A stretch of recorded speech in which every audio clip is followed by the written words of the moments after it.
آج جو مجھے موضوع دیا گیا ہے اس کے لیے میں نے سورہ اعراف کی آیت نمبر 157 کا آخری ٹکڑا جو ہے وہ آپ کو سنایا ہے۔ اس کا ایک پس منظر ہے، وہ جان لیجیے۔ آپ کو معلوم ہے کہ جب حضرت موسیٰ بنی اسرائیل کو لے کر مصر سے نکلے ہیں، اس کے بعد مرحلہ آیا کہ اللہ تعالیٰ نے حضرت موسیٰ کو کوہ طور پر طلب فرمایا تورات عطا کرنے کے لیے۔ ان کی غیر حاضری میں ایک فتنہ کھڑا ہوا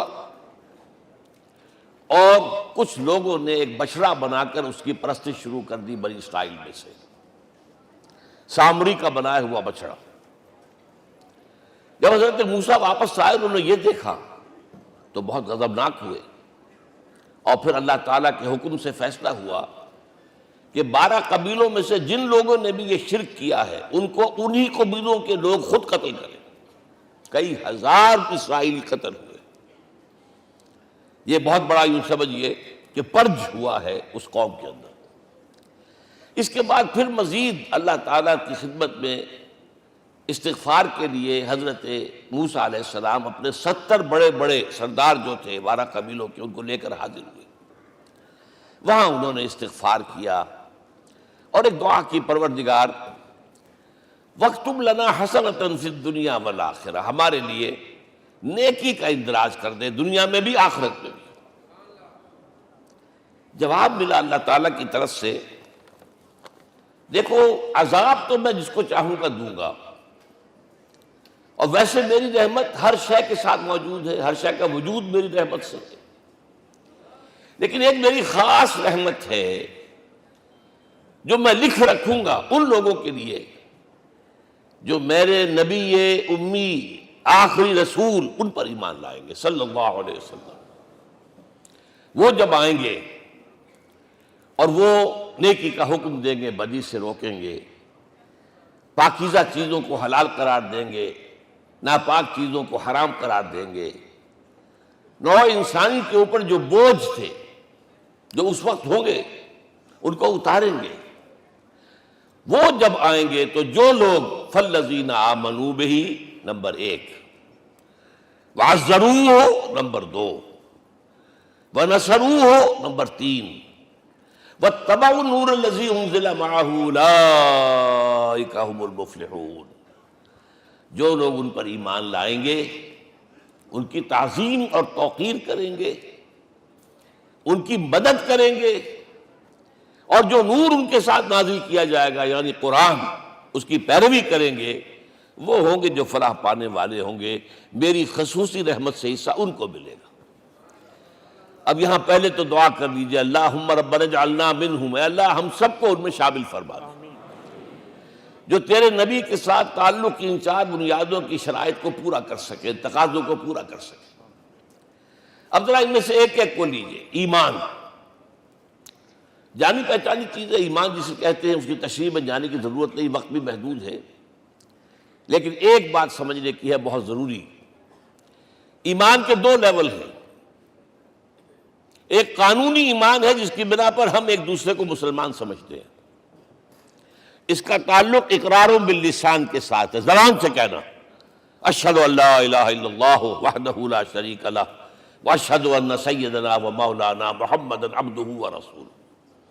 کوئی ہندو تھا، سکھ تھا، پارسی تھا، عیسائی تھا، یہ کلمہ کہے اور اسلام میں آ گیا۔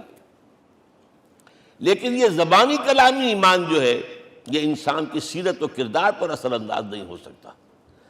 یہی وجہ ہے آج ہم دیکھ رہے ہیں مسلمان ہی جھوٹ بھی بول رہا ہے، مسلمان ہی بے ایمانی بھی کر رہا ہے، مسلمان ہی خیانت بھی کر رہا ہے، مسلمانوں کے لیڈر بلینز کی خیانت کر رہے ہیں۔ یہ کون ہے؟ سب مسلمان ہیں۔ وہ اس کی وجہ کیا ہے کہ ہم صرف قانونی مسلمان ہیں اور ہمارا ایمان قانونی ایمان ہے۔ اس کے لیے اسلام کا لفظ قرآن میں آیا ہے سورہ حجرات میں، قالت الاعراب آمنا قل لم تؤمنوا ولکن قولوا اسلمنا۔ اے نبی یہ بدو کہہ رہے ہیں ہم ایمان لے آئے، ان سے فرما دیجئے تم ہرگز ایمان نہیں لائے ہو، یوں کہو کہ ہم مسلمان ہو گئے ہیں۔ ولما يدخل الایمان فی قلوبکم، ابھی تک ایمان تمہارے دلوں میں داخل نہیں ہوا۔ بہرحال اللہ کا شکر ہے اس نے ہمیں مسلمانوں میں پیدا کر دیا، ورنہ ہم میں سے کتنے ہوتے اگر کہیں اور پیدا ہو گئے ہوتے تو نعمت اسلام سے بھی ہم بہرہ ور ہو سکتے، کیا کہہ سکتے۔ اصل ایمان ہے جب وہ دل میں داخل ہو جائے، یقین بن جائے۔ اسی لیے بچپن میں یاد کیا ہوگا ایمان مجمل، آمنت باللہ کما ہوا باسمائہ و صفاتہ وقبلت جمیع احکامہ اقرار باللسان و تصدیق بالقلب۔ جب تصدیق بالقلب ہوگی تو اب اس کے تقاضے جو ہیں عملی پیدا ہوں گے۔ ان تقاضوں میں سے ایک میں 2 حدیثوں کے حوالے سے آپ کے سامنے رکھ رہا ہوں۔ پہلی حدیث حضرت عبداللہ بن عمرو بن العاص رضی اللہ تعالی عنہما سے مروی ہے، لا یؤمن احدکم حتی یکون ہواہ طبعا لما جئت بہ۔ دیکھو تم میں سے کوئی شخص مومن نہیں ہو سکتا جب تک کہ اس کی خواہش نفس تابع نہ ہو جائے اس شریعت کے، اس قانون کے، اس ہدایت کے جو میں لے کر آیا ہوں۔ اگر عملاً تابع نہیں ہوئے تو حقیقتاً مومن نہیں ہو۔ دل میں جھانکو، Do I really believe that Muhammad is the prophet of Allah? Do I really believe that Quran is the word of God? کبھی جھانکیے گا اندر، جواب ملے گا صحیح آپ کو۔ کیا کنوکشن ہے؟ کنوکشن ہو اور پھر حضور کی پیروی نہ ہو، حضور کے احکام کی پابندی نہ ہو، اللہ کے قوانین کی پابندی نہ ہو، کیسے ممکن ہے؟ حضور تو فرماتے ہیں صلی اللہ علیہ وسلم، ایک ایسی بد اخلاقی اور کج خلقی پر صرف اسے کوئی گناہ کبیرہ بھی نہیں کہیں گے۔ فرمایا ایک مرتبہ واللہ لا یؤمن، واللہ لا یؤمن، واللہ لا یؤمن، خدا کی قسم فلاں شخص مومن نہیں ہے، خدا کی قسم فلاں شخص مومن نہیں ہے، خدا کی قسم فلاں شخص مومن نہیں۔ صحابہ کانپ گئے، کون بدبخت ہے جس کے بارے میں فرمایا جا رہا؟ پوچھا گیا من یا رسول اللہ؟ جواب سنیے اور اپنے غریب حالوں میں جھانکیے۔ وہ شخص الذی لا یامن جارہ بوائقہ، وہ شخص جس کی شرارتوں کی وجہ سے اس کا پڑوسی چین میں نہیں ہے، امن میں نہیں ہے، وہ مومن نہیں ہے، خدا کی قسم نہیں ہے، خدا کی قسم نہیں ہے۔ کیسے علیحدہ کر لیں گے اس ایمان کو اعمال سے اور ایمان کو اخلاق سے؟ آگے چلیے، وہ جو حدیث حضرت ابو ہریرہ سے، اور یہ متفق علیہ ہے، صرف بخاری کی نہیں ہے، بخاری جمع مسلم۔ لا یؤمن احدکم حتی اکون احب الیہ من والدہ وولدہ والناس اجمعین۔ تم میں سے کوئی شخص مومن نہیں ہو سکتا جب تک کہ میں اسے محبوب تر نہ ہو جاؤں، اپنے باپ سے بھی، اپنے بیٹے سے بھی، اور تمام انسانوں سے۔ جھانک لیجئے دل میں، صورتحال یہ ہے یا نہیں ہے؟ کیوں محبوب ہو جائیں؟ اس لیے کہ آپ کے ذریعے ہدایت ملی ہے، آپ کے ذریعے ہم اللہ سے جڑے ہیں، اور آپ کو معلوم ہے دنیا میں کوئی شاہ ہدایت نہیں، نعمت نہیں ہے جب تک کہ نعمت ہدایت نہ ہو۔ اگر صحت اچھی ہے، ہدایت نہیں ہے، تو بدماشیاں کریں گے، کیا کریں گے؟ آپ کو معلوم ہے صحت اچھی جو ہے کہ جا کے کھپے گی، اگر ہدایت نہیں ہے۔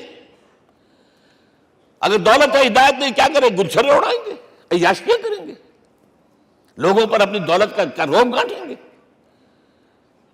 اولاد ہے، ہدایت نہیں ہے، یہ اولاد سہان و روح بھی بن جائے گی کہیں آپ کے لیے۔ کوئی شے نعمت نہیں ہے جب تک کہ نعمت ہدایت نہ ہو، اور ہدایت ہمیں ملی محمد الرسول اللہ صلی اللہ علیہ وسلم کے ذریعے۔ تو آپ سے بڑھ کر محبوب کون ہوگا؟ اس کے ضمن میں ایک بڑا پیارا واقعہ آتا ہے۔ حضرت عمر سے پوچھتے ہیں حضور ایک مرتبہ، عمر تمہیں مجھ سے کتنی محبت ہے؟ اندازہ کیجئے کہ اس قدر اپنائیت کسی سے ہوتی ہے تب یہ سوال ہوتا ہے، عمر تمہیں مجھ سے کتنی محبت ہے؟ عرض کیا حضور مجھے آپ دنیا کے ہر انسان سے زیادہ محبوب ہیں۔ فرمایا اور اپنی جان سے؟ ذرا سا توقف کیا، دل میں جھانکا، ہاں حضور اب میں یہ بھی کہتا ہوں کہ میری جان سے بھی زیادہ عزیز ہے مجھے۔ آپ نے فرمایا الان عمر اب پہنچے ہو جو مقام ہے، اب درکار ہے، جو مطلوب ہے۔ تو محبت اس درجے کی، اطاعت اس درجے کی اگر نہیں ہے تو ایمان نہیں ہے۔ ہاں قانونی ایمان ہے، اب مسلمان ہے، اللہ کا شکر ہے، بہت بڑا فضل ہے۔ اب اگلے بات پر آئیے، الضروح، ان کی توقیر، ان کی تعظیم کرے۔ یہ تعظیم کس درجے میں؟ اب وقت بہت کم ہے، میں صرف آپ کو سورہ حجرات سے مثال دے رہا ہوں.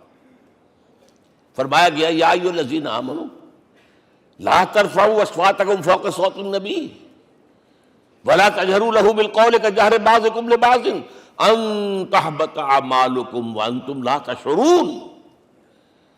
اے ایمان والو، کبھی اپنی آواز کو حضور کی آواز سے بلند تر نہ کر دینا. کبھی جس طرح بلند آواز سے ایک دوسرے سے بات کرتے ہو ایسے نہ کر بیٹھنا، مبادا تمہارے سارے اعمال حق ہو جائیں اور تمہیں پتہ بھی نہ چلے. تم تو کہو گے میں نے کوئی گناہ کبیرہ تو نہیں کیا، میں نے کوئی ڈاکہ نہیں ڈالا، چوری نہیں کی، کوئی زنا نہیں کیا، کوئی شراب نہیں پی. لیکن یہ سوء ادب، لا ترفعوا اصواتکم فوق صوت النبی ولا تجہروا لہ بالقول کجہر بعضکم لبعض ان تحبط اعمالکم وانتم لا تشعرون. یہاں ایک میں عملی بات بھی آپ کے سامنے رکھ دوں. صحابہ کے بارے میں تو بات سمجھ میں آ گئی کہ اپنی آوازیں پست رکھیں. ہم کیسے کریں؟ ہمارا ایک طرز عمل ہونا چاہیے. اگر کسی گفتگو میں کوئی شخص کہ حضور نے یہ فرمایا ہے، کبھی یہ نہ کہے میں نہیں مانتا. ہاں توقف کر لیں، بھائی میں تحقیق کروں گا کہ واقعی یہ حدیث صحیح ہے یا نہیں ہے. ٹھیک، ضروری نہیں کہ جو کہہ دے مان لیں آپ. محدثین نے کتنی محنتیں کر کر کے چھانٹی کی ہے. لہذا یہ، لیکن فوراً اگر آپ لگا نہیں میں نہیں مانتا، یہ عقل کے خلاف ہے، یہ فلاں ہے، یہ وہ ہے، یہ ہے کہ جو آپ سوء ادب کے مرتکب ہو رہے ہیں نبی اکرم صلی اللہ علیہ وسلم کی بارگاہ میں. ہاں توقف کریں، غور کریں، تحقیق کریں، معلوم ہو کہ یہ حدیث پختہ نہیں ہے، مستند نہیں ہے، پھر دوسری بات ہے. اور یہ جان لیجئے ہمارا جو معاشرہ ہے اس کا ایک قانونی جو ہے احاطہ ہے. یہ بھی سورہ حجرات کی پہلی آیت ہے، یا ایھا الذین آمنوا لا تقدموا بین یدی اللہ ورسولہ. اللہ اور اس کے رسول کے احکام کا دائرہ ہے، اس کے اندر اندر رہو، باہر نہیں نکل سکتے. لیکن اس دائرے کے اندر ایک مرکزی شخصیت جس کی دل آویزی، جس کا حسن سلوک، جس کا حسن کردار، جس کا حسن اخلاق مرکز بن جائے، تمام لوگوں کی جذباتی محبت کا مرکز بن جائے، اگر یہ نہیں ہوگا تو معاشرہ مضبوط نہیں ہوگا. محض قانون اور دستور پر معاشرہ مضبوط نہیں ہوتا. کسی شخصیت، اب آپ کو معلوم ہے آخر ہندوستان کے معاشرے میں گاندھی کا ایک مقام ہے کہ نہیں ہے؟ آخر یہ سارا معاملہ چل رہا ہے اسی کے گرد کے نہیں؟ ماؤ زے تنگ کے معاملہ ہے کہ نہیں ہے؟ یہ سارا معاملہ دنیا میں عام لوگ کہہ دیتے، ریشنلسٹ لوگ، کہ ان چیزوں کی کیا ضرورت ہے؟ بھائی قانون دیکھنا چاہیے، دستور دیکھنا چاہیے، حکم دیکھنا نہیں. بھائی جذباتی وابستگی، کہ ایک ہستی تو ایسی ہو کہ جس کے کچھ کہنے پر فوراً زبانیں بند ہو جائیں. اور اس کا نقشہ میں سعودی عرب میں دیکھتا ہوں، اگر وہاں کے دو بدو لڑ رہے ہوں صف اور ایک دوسرے کو کھانے کو دوڑ رہے ہوں، کوئی شخص کہتے صلی علی النبی، فوراً خاموش. معلوم ہوتا ہے آگ کے اوپر کسی نے پانی ڈال دیا، خاموش، صلی علی النبی، صرف یہ کہنے سے. یہ جذباتی وابستگی اگر محمد سے نہیں ہے صلی اللہ علیہ وسلم تو آپ کا معاشرہ کبھی مضبوط نہیں ہوگا. یہ مرکزی شخصیت، یہ مرکز ہے. اسی لیے ان کے احترام کا یہ درجہ ہے، کیونکہ اس سے کیا ہوگا؟ تمہارا شیرازہ بکھر جائے گا. اگر ان کے ساتھ جذباتی محبت نہیں ہوگی تمہارا شیرازہ بکھر جائے گا. یہ آیا معاملہ. اب میں آپ کو بتانا چاہتا ہوں تہذیب. ہمارے ہاں اصل میں بدقسمتی سے ہم سیرت کی تقریریں کرتے ہیں، حضور کی عظمت بیان کرنے کی کوشش کرتے ہیں. کچھ لوگ تو خیر حضور کی زلفیں ہیں، حضور کی آنکھیں ہیں، حضور کی کملی ہے، حضور کا سایہ نہیں تھا وغیرہ، یہ باتیں اپنی جگہ ہیں، ہر چیز ٹھیک ہے. لیکن یہ جان لیجئے حضور کی اصل عظمت ایک نبی اور رسول کی حیثیت سے ہے، اور وہ شے وہ ہے جہاں جبرائیل کے بھی پر جل رہے ہیں. اس کی حقیقت کون جانتا ہے؟ میں ایک مثال دے رہا ہوں آپ کو کہ حضور 100 میں مثال رکھا کرتے تھے. آج روزہ رکھا، شام کو افطار نہیں کیا، وہ رات کو چل رہا ہے روزہ، اگلے روز پھر وہ کنٹینیو کر رہا ہے شام تک. 2 دن کا 100 میں مثال، 3 دن کا بھی رکھتے تھے. صحابہ نے اجازت چاہی، حضور ہمیں بھی اجازت دے دیں. نہیں، عرض کہ حضور آپ تو رکھتے ہیں، ہمیں منع کرتے ہیں۔ اب سنیے، ایکم مثلی، تمہیں سے کون ہے مجھ جیسا؟ ابھی تو عند ربی، میں تو اپنے رب کے پاس رات گزارتا ہوں، ہوا یطعمنی ویسقین، وہ مجھے کھلاتا اور پلاتا ہے۔ کیا سمجھیں گے ہم؟ کیا ہماری سمجھ میں آئے گا؟ یہ معاملہ نبوت کے جو اسرار و رموز ہیں، ان کا جو مقام اور مرتبہ ہے، وہ کوئی نبی پہچان سکتا، غیر نبی تو پہچان ہی نہیں سکتا۔ ایک ڈاکٹر کا کیا مقام ہے اپنے فن میں، وہ کوئی ڈاکٹر ہی سمجھ سکے گا نا، غیر ڈاکٹر کہاں سمجھے گا؟ اور حقیقت میں وہی سمجھے گا جو اس سے بھی اوپر کا ڈاکٹر ہے، نیچے والا تو نہیں سمجھ سکتا۔ جو کمتر ہے وہ تو صرف اوپر دیکھے گا، اللہ اللہ خیر صلی اللہ۔ جو اوپر ہے اور ظاہر ہے محمد سے اوپر کوئی نہیں صلی اللہ علیہ وسلم۔ یہی وجہ ہے، دیکھیے شیخ سعدی کو کیا کہنا پڑا، یا صاحب الجمال و یا سید البشر من وجهك المرير لقد نور القمر لا يمكن الثناء كما كان حقه بعد از خدا بزرگ توئی قصہ مختصر۔ اے محمد صلی اللہ علیہ وسلم، آپ کی ثنا جیسے کہ حق ہے ہو ہی نہیں سکتی۔ غالب اس سے بھی آگے گیا ہے، میں بات ابھی آپ کو سناتا ہوں شعر اس کا۔ آپ کی ثنا کا حق ادا ہو ہی نہیں سکتا، بس ہم یہ جانتے ہیں اللہ کے بعد آپ کا مقام۔ غالب جو آگے گیا ہے کہتا ہے، غالب ثنا خواجہ بیزداں گزاشتیم کہاں ذات پاک مرتبہ دان محمد است۔ اے غالب ہم نے تو حضور کی ثنا تو اللہ کے حوالے کر دی ہے، اس لیے کہ وہی ذات پاک جانتا ہے مرتبہ محمد کا کیا ہے صلی اللہ علیہ وسلم۔ ہم بیان کرنے کی کوشش کریں گے تو توہین کر بیٹھیں گے۔ ایک لطیفہ ہے، ایک بیچارہ کوئی دیہاتی کہیں پھنسا ہوا تھا کسی جگہ، تھکا ہوا چل رہا تھا، ڈپٹی کمشنر صاحب جا رہے تھے، کار میں بٹھا لیا۔ اب اس نے کہا، پتر تینوں اللہ پٹواری کرے۔ اب اس غریب کے جو ہے اس کے ذہن میں تو پٹواری سے اوپر تو کچھ ہے ہی نہیں، اس کے قلم سے جو ہے ادھر کا انتقال ادھر ہو گیا، ادھر کی ادھر چلی گئی۔ تو اس ڈی سی کو وہ تعریف کر رہا ہے اپنے سمجھ کے مطابق، پٹواری کرے تو ہم کہیں پٹواری والا معاملہ نہ کریں۔ ہاں ایک پہلو ایسا ہے جس کے حوالے سے حضور کی عظمت ہماری سمجھ میں آئے گی۔ حضور ایک انسان کی حیثیت سے کیا تھے، ایک باپ کی حیثیت سے آپ کا کیا طرز عمل تھا۔ ذرا یاد کیجئے، جگر گوشہ رسول حضرت فاطمہ بطول رضی اللہ تعالیٰ عنہ وہ حاضر ہوتی، ابا جان دیکھیے چکی پیس پیس کر یہ گھٹے پڑ گئے میرے ہاتھ میں، یہ کنویں سے پانی لاتی ہوں، مشکیزیں کہ یہاں پر بندیاں پڑ گئی۔ حضور اب تو عام لوگوں پر بھی آسانیاں ہیں، لوگوں کے ہاں غلام آ گئے ہیں، کنیزیں آ گئی ہیں، مال و دولت آ گئی ہے، مجھے بھی کوئی غلام کنیز عطا ہو جائے۔ اور آپ کو معلوم ہے یہ لخت جگر نور چشم محمد کی سب سے پیاری بیٹی صلی اللہ علیہ وسلم، کوئی شک نہیں اس میں، فاطمہ، کیا بیتی ہوگی حضور کے قلب پر۔ لیکن فرمایا، کیا بیٹی یہ دنیا کی چیزیں ہماری لیے نہیں ہیں، میں تمہیں اس سے بہتر شے دیتا ہوں۔ تسبیح فاطمہ ہر نماز کے بعد 33 مرتبہ سبحان اللہ، 33 مرتبہ الحمدللہ، 33 مرتبہ اللہ اکبر کہہ لیا کرو۔ لیکن سوچ لیجئے دل پر کیا گزری ہوگی صلی اللہ علیہ وسلم۔ حضرت عائشہ سے پوچھئے، حضرت خدیجہ سے پوچھئے، حضور کیسے شوہر تھے، آپ سے زیادہ خواتین کے حق میں نرم، گھر کے کام کا جھاڑو دے رہے ہیں، کپڑے جو ہیں بوسیدہ انہیں سی رہے، گھر میں بیٹھے ہوئے یہ کام کرتے تھے۔ بہرحال ایک بات میں آپ سے عرض کروں، آپ انسان کی جس حیثیت کا بھی ذہن میں تصور کریں گے وہ ساری حیثیتیں محمد میں موجود ہیں صلی اللہ علیہ وسلم۔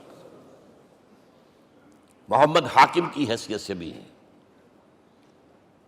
محمد سپہ سالار کی حیثیت سے بھی ہیں، محمد قاضی القضات بھی ہیں، محمد ہیڈ آف دی اسٹیٹ بھی ہیں، محمد بیویوں والے بھی ہیں، اولاد والے بھی ہیں، محمد 5 وقتہ امام بھی ہیں، جمعہ کے خطیب بھی ہیں، مدرس قرآن بھی ہیں، مربی بھی ہیں، مزکی بھی ہیں، اور ہر میدان میں بلند ترین مقام۔ کوئی ایسی جامع شخصیت ملے گی؟ ہمارے ہاں تو حال یہ ہے کہ جو خطیب صاحب ہوتے ہیں وہ 5 وقتہ نماز کیسے پڑھا سکتے ہیں؟ ان کا تو اونچا مقام ہے۔ 5 وقتہ نماز کے لیے تو علیحدہ چاہیے امام آپ کو، اور وہاں بھی ایک امام سینئر ہوگا، وہ عشاء مغرب اور فجر پڑھائے گا، ایک جونیئر ہوگا بیچارہ، وہ جو خاموش نماز ہے وہ پڑھائے گا۔ 5 وقتہ نماز پڑھا رہے ہیں محمد صلی اللہ علیہ وسلم، اور خطیب بھی وہی ہے، مربی بھی وہی ہے، مزکی بھی وہی ہے۔ ہمارے ہاں جو لوگ تزکیہ نفس کے میدان میں ہیں وہ پھر جماعت کبھی نہیں کراتے، کبھی نہیں دیکھا ہوگا آپ نے کسی صاحب کو کراتے ہوئے۔ یہ جامعیت جو ہے، جامعیت کبریٰ۔ میں صرف ایک بات کہا کرتا ہوں، ایک اعتبار سے حضور کا اسوہ نامکمل ہے۔ آپ مجھے سوء ادب کا مرتکب نہ قرار دے دیں، اسوہ کیا ہے؟ عورت کے لیے اس کی اپنی نسوانی زندگی کے لیے اسوہ آپ میں نہیں ہے۔ آخر نصف انسانیت ہے، اسے بھی اسوہ چاہیے۔ یہ ہے جس کی وجہ سے حضور نے شادیاں کی ہیں زیادہ۔ خواتین کے لیے اسوہ حضور کے ازواج مطہرات ہیں، اور ان میں سب سے بڑھ کر جو بالکل یوں سمجھیے کہ آغاز کے اندر نوجوانی میں آ گئی ہیں حضور کی خدمت میں، نہایت ذہین و فطین، انہوں نے پھر عورت کی زندگی کے لیے حضور کا جو طرز عمل تھا وہ انہوں نے بیان کیا نا۔ اس لیے سورہ احزاب کے اندر اس کا تذکرہ ہے، جہاں یہ آتا ہے لقد کان لکم فی رسول اللہ اسوۃ حسنہ، وہیں پر یا نساء النبی لستن کاحد من النساء، اے نبی کی بیویوں تم عام عورتوں کے مانند نہیں ہو، تمہیں تو اسوہ بننا ہے امت کے لیے۔ اب اس سے اگلا قدم میں بڑھا رہا ہوں آگے، اور اس کے ساتھ جڑ جائے گی تیسری بات۔ تیسری بات کیا ہے؟ وَنَصَرُوهُ، اس کی مدد کریں صلی اللہ علیہ وسلم۔ پہلی بات تو یہ نوٹ کیجئے، حضور انتہائی غیور انسان تھے، انتہائی غیور۔ یہ کہا جاتا ہے کہ اگر حضور گھوڑے اس میں سوار ہوتے تھے اونٹ پر، اور آپ کا کوڑا نیچے گر گیا، تو آپ یہ کسی سے نہیں کہتے تھے کہ ذرا یہ میرا کوڑا مجھے پکڑا دینا، یہ بھی گوارا نہیں تھا۔ آپ اونٹ بٹھا کر نیچے اتر کر اپنا کوڑا خود اٹھاتے تھے۔ کسی سے اپنے ذاتی کام کے لیے کوئی مدد مانگنا امکان ہی نہیں۔ بلکہ ایک واقعہ تو وہ ہے جب بھی میں تذکرہ کرتا ہوں میری آنکھوں میں آنسو آ جاتے ہیں۔ یہ ہجرت کے وقت کا واقعہ ہے۔ آپ کو معلوم ہے حضور نے تمام مسلمانوں کو مکے سے جانے کی اجازت دے دی، چلے جاؤ مدینے، چلے جاؤ مدینے، آپ خود تھے موجود، اس لیے کہ رسول اپنے مقام کو نہیں چھوڑ سکتا وداؤٹ ایکسپریس پرمیشن فرام اللہ سبحانہ وتعالی۔ اب حضرت ابوبکر پوچھ رہے ہیں حضور اجازت آ گئی؟ نہیں آئی، آ گئی نہیں آئی، دن گزر رہے ہیں۔ حضرت عائشہ کی روایت ہے کہ ایک روز ہم نے دیکھا دوپہر کے وقت آ رہے ہیں حضور، کپڑے سے اپنا سر جو ہے ڈھانپا ہوا ہے۔ عرب میں دوپہر کے وقت وزٹ کرنا جو ہے یہ ان کے خلاف دستور ہے، ان کی تہذیب کے خلاف، یہ قیلولے کا وقت ہوتا۔ تو حیران ہوئے، آتے ہی فرمایا ابوبکر ہجرت کی اجازت ہو گئی۔ اب انتہائی خوشی سے اور بڑی امید میں کہ بڑی شاباش ملے گی، حضرت ابوبکر فرماتے ہیں، عرض کرتے ہیں حضور میں نے 2 اونٹیاں تیار کر رکھی ہیں، خوب کھلا پلا کے انہیں فرما کیا ہوا ہے، یہ ہجرت میں ہمارے کام آئے گی۔ حضور تھوڑا سا توقع فرماتے ہیں، پھر کہتے ہیں اچھا ٹھیک ہے، ایک میں استعمال کروں گا لیکن میں اس کی قیمت ادا کروں گا۔ حضرت ابوبکر رو پڑے، حضور مجھ سے یہ مغایرت، سائے کے تناب کے ساتھ رہنے والا، اس سے یہ مغایرت، ذرا سے اشارے پر اپنی کم سن بیٹی پیش کر دی نکاح کے اندر، اس سے یہ مغایرت، رو پڑے۔ لیکن حضور کی اپنی غیرت تھی، میں قیمت دوں گا۔ اب بتائیے مدد کا کہ یہ درکار تھی؟ مدد تھی ان کے مشن کے لیے۔ مشن 2 حصوں میں تھا، اس کو جانیے، آج کچھ علمی باتیں آ رہی ہیں۔ حضور کے مشن کے 2 حصے، ایک ابتدائی جو تمام انبیاء اور رسول کا تھا، ایک تکمیلی جو صرف محمد کا ہے۔ صلی اللہ علیہ وسلم۔ ابتدائی کیا ہے؟ اللہ کی طرف دعوت، تبلیغ۔ جو دعوت قبول کر لیں ان کے لیے بشارت، بشیر کہ تمہارے لیے آخرت میں جنت ہے، نعمتیں ہیں۔ رد کر دیں ان کے لیے نذیر، خبردار کرنے والے، جہنم کے لیے تیاری کر لو۔ داعی اللہ، اللہ کی طرف بلانے والے، سراجا منیرا، روشنی کے چراغ۔ یہ حیثیتیں مشترک ہیں تمام انبیاء کرام۔ تمام انبیاء بشیر بھی تھے، نذیر بھی تھے، داعی بھی تھے، سراج منیر بھی تھے، اگرچہ ان تمام حیثیتوں میں بھی حضور کا سب سے اونچا مقام علیحدہ نمایاں ہے، لیکن حیثیتیں بنیادی طور پر مشترک۔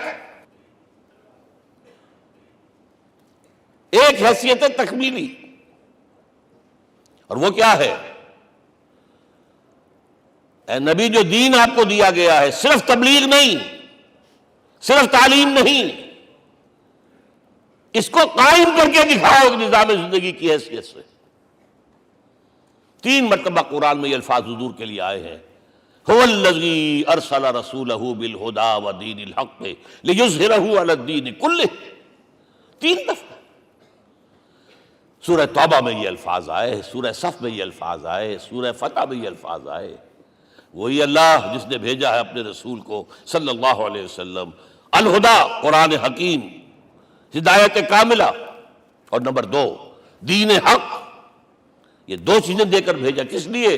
تاکہ اس دین کو غالب کرے پورے نظام زندگی پر۔ یہ معاملہ ذرا سوچئے، اور یہ حضور کے لیے 3 دفعہ، اور کسی اور نبی کے لیے 1 دفعہ بھی نہیں۔ قرآن مجید کے اس نقطے کو ذہن نشین کر لیجیے۔ اصل میں یہ کیا ہے؟ اسے ہم یوں کہیں گے، ایک ہے نبوت و رسالت، ایک ہے تکمیل نبوت و رسالت۔ ہمارے ہاں ختم نبوت کے اوپر تو زور دیا گیا ہے، اور صحیح دیا گیا ہے، ایمان کا ہمارا جز ہے۔ حضور کے بعد کسی نے بھی دعویٰ کیا نبوت کا، وہ جھوٹا، کذاب، دجال۔ جس نے مانا وہ بہرحال دائرہ اسلام سے خارج ہے، اور جو بھی کچھ ہوا کرے وہ۔ یہ چونکہ قانونی بات تھی، اس لیے اس کا حق ادا کیا علماء کرام نے۔ واقعہ ہے کہ اس میں کوئی کمی نہیں رکھی، لیکن حضور کی فضیلت اس میں نہیں ہے۔ فرض کیجئے کہ نبوت چلی آ رہی تھی ہموار طور پر، ایک جگہ آ کے ختم ہو گئی، تو فضیلت کون سی ہوئی؟ نہیں، نبوت و رسالت تدریجاً ترقی کرتے ہوئے اپنے نقطۂ عروج کو پہنچ کر ختم ہوئی۔ یہ ہے فضیلت۔ اب آپ سوچئے، الہدا دیا گیا حضور کو، تو کیا تورات میں ہدایت نہیں تھی؟ سورہ اعراف کی آیت ہے، سورہ مائدہ کی، انا انزلنا التوراۃ فیہا ھدی ونور۔ ہم نے نازل کی تھی تورات، اس میں ہدایت بھی تھی، نور بھی تھا۔ ہم مانتے ہیں اللہ کی کتاب تھی۔ وہی فرمایا ہے انجیل فیہا ھدی ونور، اس میں ہدایت بھی تھی، نور بھی تھا۔ پھر یہ الہدا قرآن آیا۔ یہ کیا ہے؟ ہدایت نے درجہ بدرجہ ترقی کرتے ہوئے قرآن میں آ کر کامل ہو گئی، ہدایت کامل۔ وجہ کیا ہے؟ انسان کا شعور بھی تو درجہ بدرجہ بڑھا ہے۔ ایک وقت تھا ہمارا بچپن تھا، فکر کے اعتبار سے، سوچ کے اعتبار سے، علم کے اعتبار سے، ہمارے آباء و اجداد کبھی جو رہتے تھے غاروں کے اندر یا کبھی آئے ہیں تو کیا تھا ان کے پاس؟ اب اس وقت جو ہے کسی کو آپ پرائمری کے بچے کو پی ایچ ڈی ڈاکٹر رکھ دیجئے ٹیوٹر، تو کیا پڑھائے گا؟ پڑھائے گا تو وہی جو پرائمری کا بچہ سمجھ سکے۔ لہذا وہ جو کہا گیا تھا آدم کو اس زمین کی خلافت دیتے، فَإِمَّا يَأْتِيَنَّكُم مِّنِّي هُدًى فَمَن تَبِعَ هُدَايَ فَلَا خَوْفٌ عَلَيْهِمْ وَلَا هُمْ يَحْزَنُونَ۔ یہ ہدایت رفتہ رفتہ آئے گی، آئے گی، آئے گی، آئے گی۔ اور یہ بات جان لیجئے، پروفیسر ڈاکٹر محمد شریف نے جو کتاب لکھی ہے فلسفے کی تاریخ پر، اس میں بتایا ہے کہ 1200 برس انسانی تاریخ کے بہت ہی پروڈکٹیو ہے فلسفیانہ فکر کے لیے۔ From 600 BC to 600 AD 1200 years, سارے فلسفے اسی میں پیدا ہوئے۔ سقراط، مختار، افلاطون، اور یہ سب نکل گیا، کنفیوشس بھی آ گیا، تاؤ بھی آ گیا، اور بدھ بھی آ گیا، جین بھی آ گیا، سب آ گئے، سب آ گئے۔ گویا کہ انسان جب کچھ سوچ سکتا تھا، جتنا سوچ سکتا تھا سوچ چکا، اور یہ بھی سنا دوں، حضرت عیسیٰ نے کہا تھا اپنے حواریوں سے، ڈپارٹنگ جو میسج تھا، مجھے ابھی تم سے اور بھی بہت باتیں کرنی تھی لیکن تم ان کا تحمل نہیں کر سکو گے، جب وہ فارقلیت آئے گا صلی اللہ علیہ وسلم تو تمہیں سب کچھ بتائے گا۔ لہذا جب انسان بلوغت کو پہنچا ہے فلسفیانہ فکر کے اعتبار سے، تب، اور یہ بھی نوٹ کر لیجئے، بہت اہم بات کہہ رہا ہوں، چند مہینے غار حرا کی تنہائیوں میں اللہ تعالیٰ نے حضور کو وہ سارا ذہنی سفر طے کرایا ہے۔ کیا کرتے تھے حضور جا کر غار حرا میں؟ کبھی سوچا آپ نے؟ اگر آپ یہودیوں میں پیدا ہوئے ہوتے تو یہودی طرز پر آپ عبادت کرتے، اگر کہیں عیسائیوں میں پیدا ہوتے تو عیسائیوں کی طرف پر آپ تو نہیں تھے، آپ تو پیدا وہ مشرکین میں شرک کرنے کا امکان ہی نہیں آپ کے لیے، تو کیا کرتے تھے؟ حدیث کے الفاظ یہ یتحنث فی، وہاں جا کر عبادت کرتے تھے۔ اب شارحین حدیث نے بہت عمدہ لکھا ہے، کانا صفت تعبدہ فی غار حرا التفکر والاعتبار، غار حرا میں آپ کی عبادت فکر، غور و فکر، تفکر و اعتبار، جس کی میں تعبیر یہ کر رہا ہوں، جس کو کہا کبھی اکبر الہ آبادی نے، خدا کے کام دیکھو بعد کیا ہے اور کیا پہلے، نظر آتا ہے مجھ کو بدر سے غار حرا پہلے۔ تم غار حرا کو نہیں جانتے، مصطفیٰ اندر حرا خلوت گزید، قوم آئین و حکومت آفرید۔ The most productive part of the period life of Muhammad is that which he passed in غار حرا۔ فکر کی ساری جو ہیں بلندیاں طے کی، تب آیا ہے اقرأ بسم ربک، اب اللہ کا الہدیٰ شروع ہوا ہے۔ اچھا، اسی طرح نمبر 2، دین حق مکمل ہوا ہے۔ ورنہ جب ہم کبھی غاروں میں رہتے تھے کسی میونسپلٹی کا بھی سوال نہیں، نظام کسے کہیں گے؟ پھر یہ ہے کہ قبائلی نظام آیا، چلیے ایک شیخ ہے اس کا کہنا ماننا ہے سب کو، کچھ نظام تو بن گیا نا، اور نظام جہاں آئے گا جکڑ بندی ہو جائے گی۔ اب تم فلاں قبیلے کے شخص ہو، اس کا قبیلے کا سردار یہ، تمہیں حکم ماننا پڑے گا، اس قبیلے کی روایت یہ ہے، تمہیں پیروی کرنی پڑے گی، you have to do it whether you like it or not. پھر آپ کی سٹی اسٹیٹس وجود میں آئی، پھر امپائرز وجود میں آ گئے، 400-500 برس سے رومن امپائر، 400-500 برس سے ایرانین امپائر عرب کے اوپر ایسے تھی جیسے افغان کے سر کے اوپر بہت بڑا جو ہے پگڑ رکھا ہوتا ہے۔ کتنا بڑا ہوتا ہے؟ وہ کسی نے شعر کہا بھی تھا، مجھے تو اب یاد نہیں، کہ سر پہ باندھے ہوئے پورا افغانستان۔ میرا خیال ہے ضمیر جعفری۔ تو کیا تھا یہ جزیرہ نما عرب، یہ جزیرہ کہلاتا ہے، الجزیرہ، الجزیرہ، اس لیے کہ نیچے آپ کو معلوم ہے بحیرہ عرب، ادھر جو ہے خلیج آ رہی ہے آخر تک، ادھر سے بحیرہ قلزم جا رہا ہے، اور پھر خلیج عقبہ آ گئی ہے، تو یہ سارا جو ہے جزیرہ نما ہے، اس سے پیننسولا۔ لیکن عرب اوپر 2 اور ہیں، عراق عرب، شام عرب۔ عراق عرب پر قبضہ ایران کا، شام عرب پر رومیوں کا۔ اور جب یہ سلطنتیں بن گئیں تو گویا کہ انسان شکنجے میں آ گیا۔ ظلم، محنت کرے کسان، عیش کرے جاگیردار، اور بادشاہ محل بنائے، لگان وہاں سے آ رہا ہے۔ از جفائے دے خدایاں کشتے دہقانہ خراب، کرگے پر بیٹھا ہوا کوئی کھدر بن رہا ہے، ٹیکس دو۔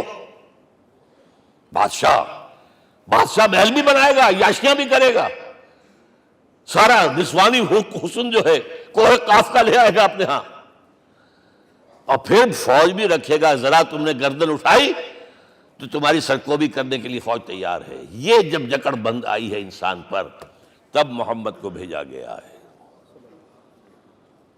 دی لیبریٹر، اسے آزاد کرانے والا، دین حق دیا گیا۔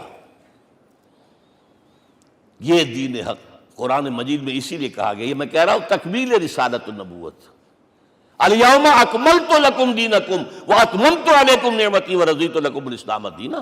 آج میں نے تمہارے لیے تمہارے دین کو کامل کر دیا ہے، یہ مکمل نظام زندگی ہم نے دیا ہے، پہلے تھا ہی نہیں۔ لہذا کسی اور نبی سے یہ نہیں کہا گیا کہ اس کو غالب کرو، میں نے آپ کو بتا دیا کہیں نہیں ہے، نہ نوح، نہ ہود، نہ صالح، نہ ابراہیم، نہ موسیٰ، نہ عیسیٰ، کوئی بھی نہیں۔ اور حضور سے کہا گیا یہ دین اب غالب کرو۔ اگر صرف تم کتاب میں لکھ کر دے جاؤ اور اس کے مثال پیش نہ کر سکو، دنیا کہے گی بہت اچھی شاعری ہے، آج بھی آپ کو معلوم ہے دی ریپبلک کتاب زندہ ہے، لیکن آج تک ایک دن کے لیے بھی وہ نظام کہیں قائم ہوا ہے؟ ہم یہی کہیں گے کہ ٹھیک ہے، یہ جو ہے ایک خواب ہے، اللہ اللہ ساتھ، اس کے سوا کیا یوٹوپیا ہے؟ اس نظام کو قائم کر کے دکھاؤ۔ اب آپ اس کو اینالائز کر لیجئے، اچھی طرح سمجھ لیجئے۔ It was the revolutionary role which was assigned to محمد صلی اللہ علیہ وسلم۔ نظام کو بدلنا، اسی کا نام تو انقلاب ہے۔ انقلاب کسے کہتے ہیں؟ دنیا میں دو نظام ایک جگہ نہیں ہو سکتے، مذہب 100 بھی ہو سکتے ایک جگہ۔ مذہب لمیٹڈ ہے، آپ کی ذاتی زندگی، آپ کے کچھ عقائد ہیں، کچھ عبادات ہیں، کچھ رسومات ہیں، کچھ سوشل رائٹس ہیں، یہ ہے بس۔ تو یہ تو 100 بھی دے کین کو ایگزسٹ۔ امریکہ میں کتنے ہیں؟ مسلمان گئے مسجدیں بنا لی ہیں، ہندو گئے ہیں مندر بنا لیے ہیں، سکھ گئے ہیں ان کے جو گردوارے بنے ہوئے ہیں، سلوتے یعنی یہودیوں کے اور عیسائیوں کے تو بے شمار ہے ہی ہیں، لیکن ہے ہمہ مذہب۔ لیکن دین تو دو نہیں ہو سکتے، یا ڈیموکریسی ہوگی یا بادشاہت ہوگی، ایک تو دو تو نہیں ہو سکتے۔ یا کیپٹلزم ہوگا یا سوشلزم ہوگا، دو تو نہیں ہو سکتے۔ یا تھیوکریسی ہوگی یا ڈیموکریسی ہوگی، دو نہیں ہو سکتے۔ اور یہ بھی آپ کو معلوم ہے دنیا میں کہیں ویکوم نہیں ہے، نظام کے اعتبار سے کبھی نہیں رہا ہے، ہر ایک نظام موجود ہے۔ آپ کوئی دوسرا نظام لانا چاہتے ہیں، پہلے اس کو جڑ سے اکھیڑنا پڑے گا۔ گفت رومی ہر بنائے کوہنا کا آباداں کلند، تو نہ دانی اولا تعمیر راں ویرا کلند۔ رومی نے کہا ہے کہ دیکھو، اگر کوئی نئی تعمیر تمہیں کرنی ہو تو تم جانتے نہیں ہو پہلے پرانی تعمیر کو گرانا پڑتا ہے۔ پہلے آپ نظام جڑ سے کھینچ کر پھینکیں گے باہر، تب نظام لائیں گے نا۔ اور یہ ظاہر بات ہے جو نظام بھی ہے اس کے ساتھ ویسٹڈ انٹرسٹ ہے، اس کے ساتھ پریولیج کلاسز ہیں، دے وانٹ اسٹیٹس کو، وہ کوئی تبدیلی نہیں ماننے کو تیار، کیونکہ اسی نظام کی شاخوں پر تو ان کے گھونسلے بنے ہوئے، وہیں سے تو مفادات ان کے وابستہ ہے۔ لہذا نظام جو ہے بدلنے کے لیے جانیں دینی پڑتی ہیں، خون بہانا پڑتا ہے، جان جوکھوں کا کام کرنا پڑتا ہے، اس کے بغیر نظام نہیں بدلتا۔ اور محمد کا رول صلی اللہ علیہ وسلم، یہ ہے وہ عظمت محمد کی جو انسان نے پہچانی ہے۔ میں 3 گواہیاں آپ کے سامنے پیش کر رہا ہوں، 1 from the east, 2 from the west, 3 کئی ملوے ہے۔ یہی لاہور 1920، یہاں ایک بریڈلا ہال ہوتا تھا، اس بریڈلا ہال میں ایم این رائے کی ایک تقریر۔ And who was M. N. Roy? Personal friend of Lenin, member of the Communist International. He knew what revolution is. اور اس نے ہسٹوریکل رول آف اسلام تقریر کی لاہور کے اندر 1920 میں، اور اس نے کہا تاریخ انسانی کا عظیم ترین انقلاب وہ تھا جو محمد نے برپا کیا صلی اللہ علیہ وسلم۔ میں تو اس کی ذہانت کی داد دیے بغیر نہیں رہا۔ اس نے کہا بعض مورخین یہ جو فتوحات کی ہیں صحابہ کرام نے، ان کو سمجھ بیٹھتے ہیں جیسے اٹیلا نے فتوحات کی ہیں یا چنگیز خان نے کی ہیں یا کسی اور، کہاں وہ کہاں یہ، وہاں صرف تباہی آتی تھی۔ اور محمد صلی اللہ علیہ وسلم کے پیروکاروں نے جب دنیا فتح کی ہے، نئی تہذیب دی ہے، نیا تمدن دیا ہے، نیا نظام دیا ہے، روشنی دی ہے، علوم کو تازہ کیا ہے، علوم ایجاد کیے ہیں۔ یہ ہے وہ انقلاب جو محمد نے برپا کیا صلی اللہ علیہ وسلم۔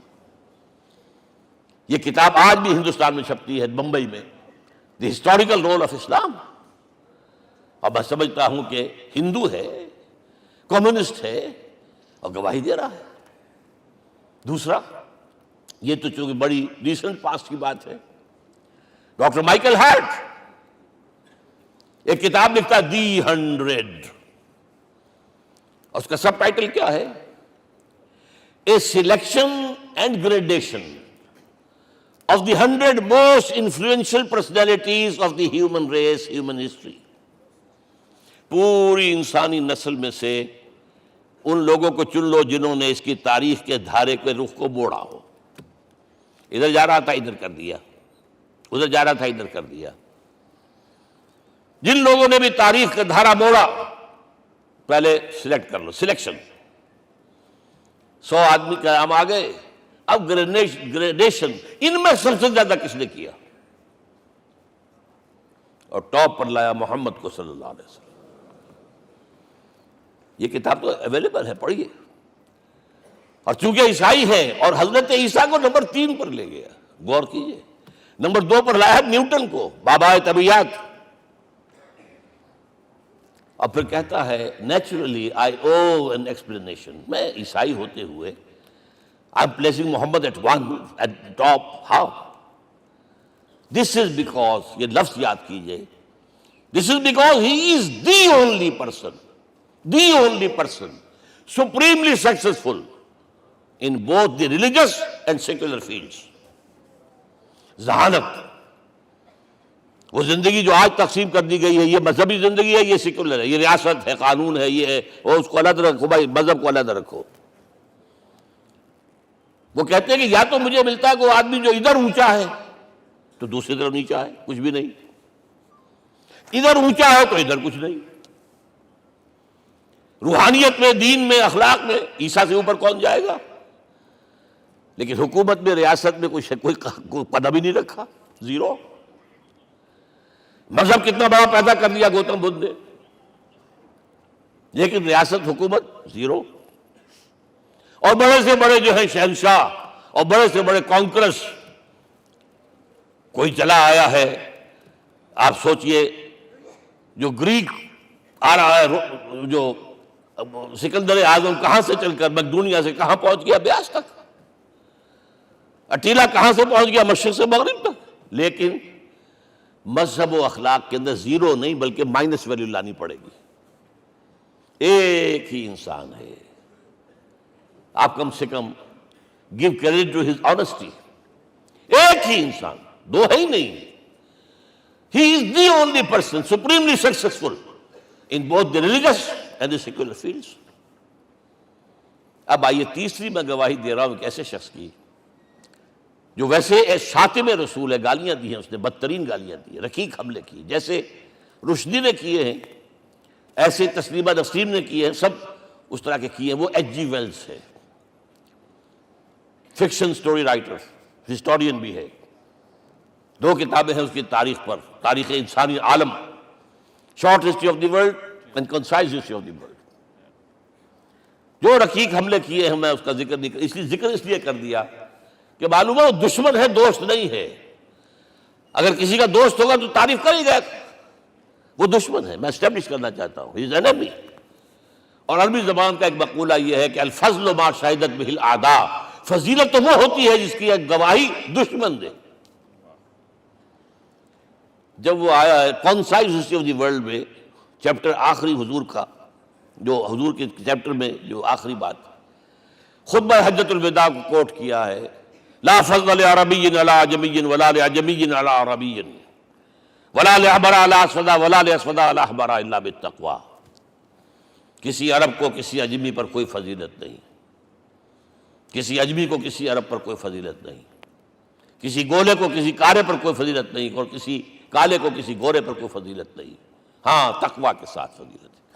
اب ذرا میرا ایک لفظ نوٹ کیجئے، کیا لکھتا ہے اس پر؟ Although the sermons of human freedom, fraternity and equality were said before also, and we find a lot of these sermons in Jesus of Nazareth، مسیح ناصری حضرت عیسیٰ علیہ السلام کے ہاں بھی وعظ تو ہمیں بہت ملتے ہیں، but it must be accepted that it was Muhammad صلی اللہ علیہ وسلم who for the first time in history established a society based on these principles۔ انسانی حریت، اخوت، مساوات، اس کے وعظ کہنے تو بہت آسان ہے، تقریریں کرنی تو بہت آسان ہے، لیکن ان ویلیوز کو باقاعدہ اسٹیبلش کرنا ایک سوسائٹی میں ماننا پڑتا ہے، یہ اسے دینا پڑا ہے کریڈٹ جو بھی ہے۔ لیکن ایک بات نوٹ کر لیں، مبادہ کہیں آپ میرے بارے میں سوء ظن ہو جائے، تازہ ایڈیشن جو اب اویلیبل ہے اس میں سے یہ نکال دیے گئے ہیں۔ آج کے جو ان کے ایڈیٹرز ہیں ان کے حلق سے نیچے نہیں اتر رہے، اتنی بڑی حقیقت۔ آپ پنجاب لائبریری یا پبلک لائبریری سے جا کے پرانا ایڈیشن لیجئے، concise history of the world کے اندر آپ کو یہ الفاظ مل جائیں گے۔ Although the sermons of human fraternity, Freedom and equality were said before also. And we have a lot of these sermons in Jesus of Nazareth. But it must be accepted that it was Muhammad sallallahu alaihi wasallam who for the first time in history established a society based on these principles.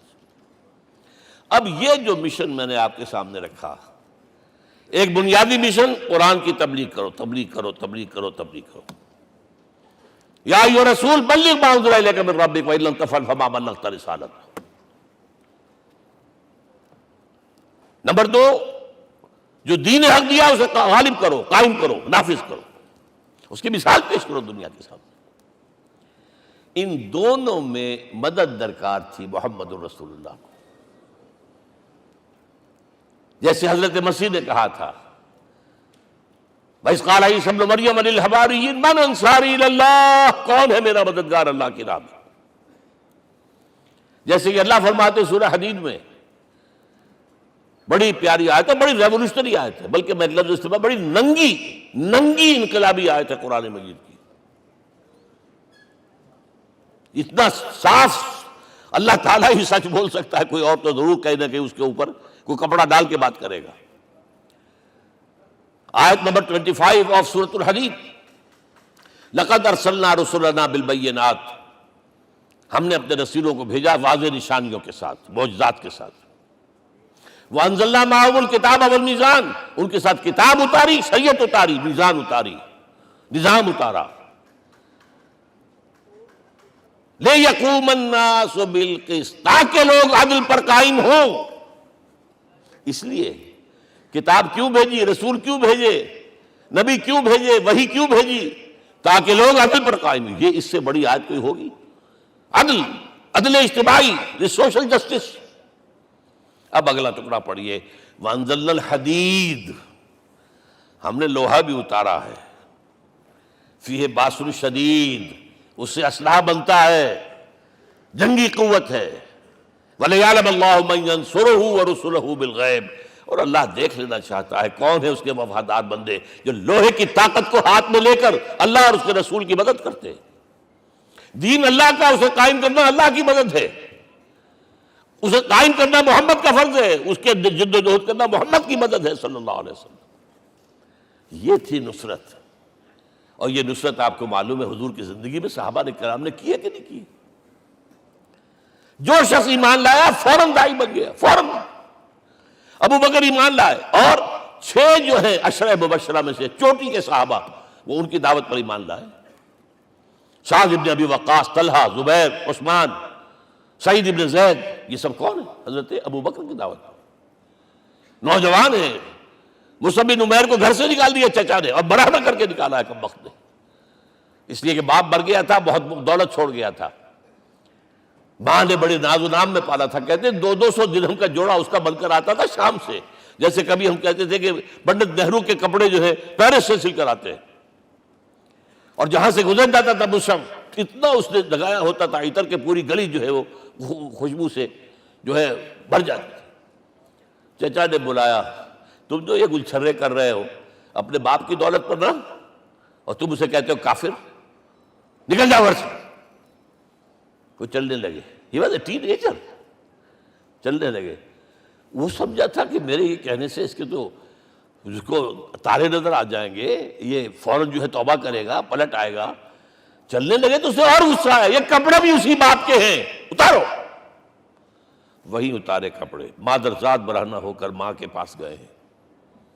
ماں نے آنکھوں پر ہاتھ رکھا، مصعب کیا ہوا ہے؟ فرمایا امی میں موحد ہو گیا ہوں. یہ ہے توحید. اور اب جا کر حضور کے دامن میں بیت ارقم میں اب ہمہ وقت کارکن ہے. قرآن اتر رہا ہے، پڑھ رہے ہیں، سمجھ رہے ہیں. قرآن اتر رہا ہے، یاد کر رہے ہیں. اور اس کے بعد جب کہا تھا مدینے والوں نے بیعت عقبہ اولیٰ پر کہ حضور ہمارے سے آپ کی ملاقات تو سال کے بعد ہی ہوگی، درمیان میں تو آپ کو معلوم ہے خونریزی ہے، کوئی قافلہ بچ کے نہیں آ سکتا، تو اب آپ ہمیں کوئی اپنا شاگرد دیجئے. مصعب بن عمیر کو حضور نے کہا جاؤ ان کے ساتھ. وہاں ان کا نام پڑ گیا المقری، پڑھانے والا، قرآن پڑھانے والا. 75 آدمی اگلے سال لے کر آ گیا ہے، اور اسی سے بیعت عقبہ ثانیہ ہوئی ہے، اور ہجرت کا راستہ کھل گیا. اور اس کو ایک دفعہ حضور نے دیکھا، مسجد کے دروازے کے سامنے سے گزر رہا تھا مصعب، پھٹا ہوا کمبل تھا جس میں پہلے لپیٹا ہوا تھا. حضور کی آنکھوں میں آنسو آ گئے. غزوہ احد میں شہید ہوا کس طرح؟ علم بردار تھا، ایک ہاتھ پر وار پڑا ہے، کٹ کے گر گیا، ایک ہاتھ سے تھاما، دوسرے پر بھی گر گیا، دونوں جو بچے ہوئے حصے تھے اس سے تھاما. پھر جب ختم ہو گئے اس کے بعد جو ہے جب دفن کر رہے تھے تو حضور کے سامنے پرابلم لایا گیا. مصعب کے جسم پر تو کوئی کپڑا ہی نہیں تھا سوائے ایک چادر کے، ایک دھوتی. اللہ اللہ خیر اللہ. اور شہید کا کفن ہوتا ہے اس کا اپنا لباس. حضور وہ اتنا چھوٹی ہے وہ چادر کہ پاؤں ڈھانپتے ہیں تو سر کھل جاتا ہے، سر ڈھانپتے ہیں تو پاؤں کھل جاتے ہیں. فرمایا سر کو ڈھانپ دو کپڑے سے اور پیروں پر گھاس ڈال دو. That was the last dress which Musab got. تو یہ لوگ جو تھے محمد رسول اللہ والذین معہ، یہ ساتھی حضور کے جنہوں نے حضور کے مشن میں آپ کا ساتھ دیا. اور ایک خاص مرحلے کا تو میں آپ کے سامنے ذکر ہی کر دوں، اس لیے کہ دین کی اقامت، دین کا غلبہ، اس میں تو جہاد اور قتال آئے گا لا محالہ. Nobody is going to allow you to change the system. اگر سسٹم بدلتا ہے تو اس کے ساتھ جو مفادات بدلتے ہیں وہ ختم ہو جاتے ہیں، جو پرولیجز ہیں وہ ختم ہو جاتے ہیں. لہذا جب غزوہ بدر کا مرحلہ آیا ہے، حضور نے مجلس شورا منعقد کی اور آپ نے جو وحی سے آپ کو بتا دیا گیا تھا، دیکھو ایک قافلہ آ رہا ہے شمال سے، مال غنیمت سے لدا پھدا ہے اور 50 صرف اس کے ساتھ محافظ ہیں. ایک لشکر آ رہا ہے جنوب سے ویل کانٹے سے لیس، اور اللہ نے وعدہ کیا ہے کہ ایک پر ضرور تمہیں فتح دے گا، بتاؤ کدھر چلے. یہ اصل میں کسی بھی سپہ سالار کے لیے وقت ہوتا ہے کہ اپنے ساتھیوں کے مورال کا اندازہ کرے. کچھ ہوں گے ہم جیسے کمزور بھی، انہوں نے کہا کہ حضور پہلے قافلے کی طرف چلے، آسانی سے فتح بھی ہو جائے گی اور ہتھیار مل جائیں گے ہمیں. ہمارے پاس تو ہتھیار بھی نہیں ہے، گنتی کے لوگوں کے پاس تلواریں بھی نہیں سب کے پاس، تو 50 آدمیوں کے ہتھیار تو ملیں گے. پھر لشکر سے نپٹ لیں. اب حضور کہہ رہے ہیں اشیرونی اشیرونی اشیرونی. حضرت مقداد بن اسود کھڑے ہوتے ہیں، حضور ہمیں موسیٰ کے ساتھی نہ سمجھیے جنہوں نے کہہ دیا تھا فَذَهَبْ أَنْتَ وَرَبُّكَ فَقَاتِلَا إِنَّا هَاهُنَا قَاعِدُونَ. ہم موسیٰ کے ساتھی نہیں ہیں، ہم آپ کے جانثار ہیں. آپ جو آپ کی نیت ہے آپ بسم اللہ کیجئے، ہم آپ کو کیا پتہ ہمارے ذریعے آپ کو اللہ تعالیٰ آنکھوں کی ٹھنڈک عطا فرمائے. حضور پھر فرمائے مجھے مشورہ دو، مجھے مشورہ دو. تب خیال آیا سعد ابن عبادہ رضی اللہ تعالیٰ عنہ کو، جو رئیس انصار تھے، ہو نہ ہو یہ ہماری طرف روئے سخن ہے. کیونکہ بیعت عقبہ ثانیہ جس کے نتیجے میں ہجرت ہوئی ہے اس میں طے یہ ہوا تھا کہ اگر یہ مکے والے مدینے پر حملہ آور ہوں گے آپ کو ختم کرنے کے لیے، ہم آپ کی حفاظت ایسے ہی کریں گے جیسے اپنے بیوی بچوں کی. اور ابھی مدینے پر حملہ ہوا نہیں ہے، حضور پری ایمپٹ کر رہے ہیں، باہر نکل کر مقابلہ کرنا چاہ رہے ہیں. تو گویا کہ انصار کور نہیں ہوتے اس کے اندر، اس لیے بار بار اشیرونی، مجھے مشورہ دو.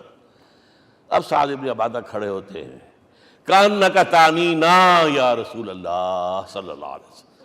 اے اللہ کے رسول شاید آپ کا روئے سخن ہماری جانب ہے.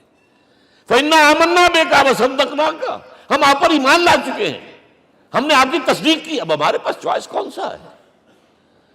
اگر آپ آگے چلیں ہم پیچھے چلیں گے، اگر برق الغماد تک پہنچیں گے ہم اپنی اونٹنیوں کو دبلا کر دیں گے. یمن کا آخری شہر جو ہے برق الغماد، اور اگر آپ ساحل سمندر پر کھڑے ہو کر اپنی سواری سمندر میں ڈالیں گے ہم بھی ڈال دیں. بہرحال یہ مراحل ہیں کہ جن سے گزر کر حضور نے اللہ کے دین کو غالب کیا اور قائم کیا، اور اس ہر سطح پر، ہر مرحلے پر صحابہ کرام نے آپ کا ساتھ دیا. جہاں آپ کا پسینہ گرا وہاں انہوں نے اپنی خون کی ندیاں بہا دی. محمد رسول اللہ والذین معہ اشداء علی الکفار رحماء بینہم. یہ ہے در حقیقت عظمت محمد صلی اللہ علیہ وسلم. آج کے دور میں سمجھ لیجئے اچھی طرح، یہ دور جس کا کہ فاتح ہیں حضور، فاتح سے مطلب افتتاح کرنے والے، اس دور میں اجتماعی نظام کی اصل اہمیت ہے. اجتماعی نظام غلط ہے، ایکسپلائٹیٹو ہے. تقسیم دولت کا نظام غلط ہے. کیا ہوگا؟ ایک طرف دولت جمع ہوگی، ایکومولیشن آف ویلتھ، ایک طرف بھوک، افلاس، فاقہ ہوگا. شاہ ولی اللہ دہلوی کہتے ہیں کہ جس معاشرے میں تقسیم دولت کا نظام غلط ہو جائے یہ دو دھاری تلوار ہے، دو دھاری، دونوں طرف کاٹتی ہے۔ ایک طرف دولت جمع ہوگی تو عیاشیاں ہوں گی، بدماشیاں ہوں گی، گلچرے ہوں گے، وہ بھی خراب، معاشرے کے لیے خراب۔ اور ایک طرف فقر ہوگا اور بھوک ہوگی اور فاقہ ہوگا، یہ بھی خراب۔ اس لیے کہ حضور فرماتے ہیں کاد الفقر ان یکون کفرا، فقر تو انسان کو کفر کی حد تک پہنچا دیتا ہے، لہذا فق کو کل نظام کو توڑنا ہوگا۔ یہ الفاظ ہے شاہ ولی اللہ دہلوی رحمۃ اللہ علیہ کے، جو 12ویں صدی ہجری کے مجدد ہیں۔ اس نظام کو بدلنا، اب آپ سوچئے حضور صلی اللہ علیہ وسلم نے جب اپنے اس مشن کی تکمیل کر لی، تو میں اب دو باتیں آپ کو بتا رہا ہوں۔ چونکہ حضور کی بعثت صرف عرب کے لیے نہیں تھی، صرف عربوں کے لیے نہیں تھی، صرف ملک عرب کے لیے نہیں تھی۔ اگر یہ ہوتا تو آپ کا کام مکمل ہو گیا تھا، پورے عرب میں اللہ کی حکومت قائم ہو گئی، ایک ایک شخص تک قرآن پہنچ گیا۔ لیکن 5 جگہ قرآن میں آیا ہے وَمَا أَرْسَلْنَاكَ إِلَّا كَافَّةً لِلنَّاسِ بَشِيرًا وَنَذِيرًا، ہم نے نہیں بھیجا آپ کو مگر تمام انسانوں کے لیے بشیر اور نذیر بنا کر۔ لہذا کام مکمل نہیں ہوا۔ اقبال کہتا ہے وقت فرصت ہے کہاں، کام ابھی باقی ہے، نور توحید کا اتمام ابھی باقی ہے۔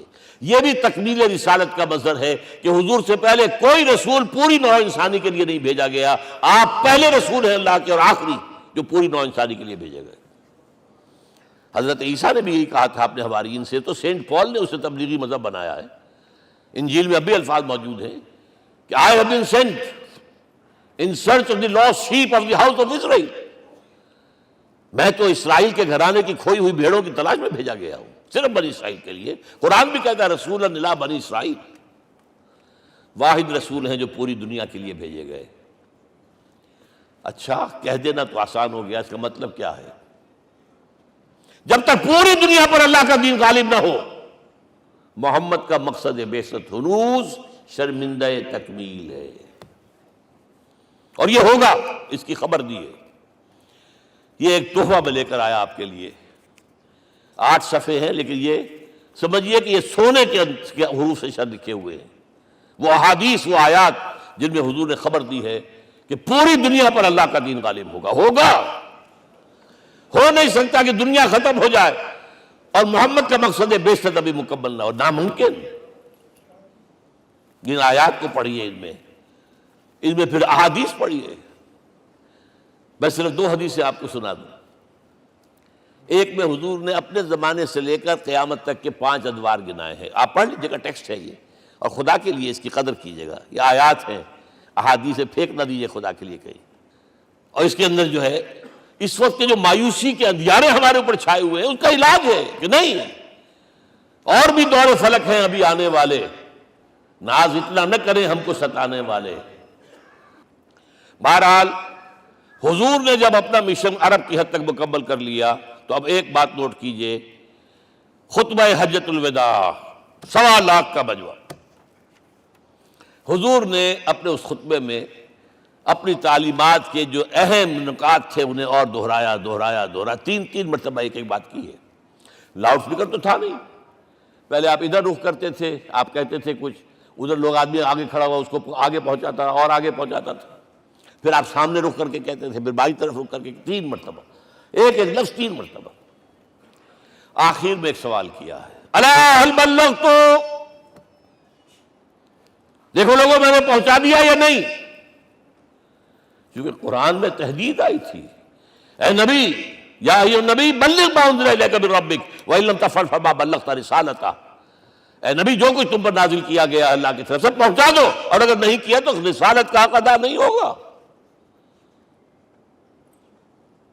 اور اس میں سورہ اعراف کی آیت نمبر 6 اگر پڑھ لیں، فَلَنَسْأَلَنَّ الَّذِينَ أُرْسِلَ إِلَيْهِمْ وَلَنَسْأَلَنَّ الْمُرْسَلِينَ، ہم ان سے بھی پوچھیں گے جن کی طرف رسولوں کو بھیجا، اور رسولوں سے پوچھیں گے ہم نے تمہارے پاس اپنا پیغام پہنچایا تھا، تم نے پہنچایا کہ نہیں لوگوں کو؟ اس لیے حضور نے گواہی لی، الا هل بلغت، دیکھو میں نے پہنچا دیا کہ نہیں؟ اور جواب کیا ملا؟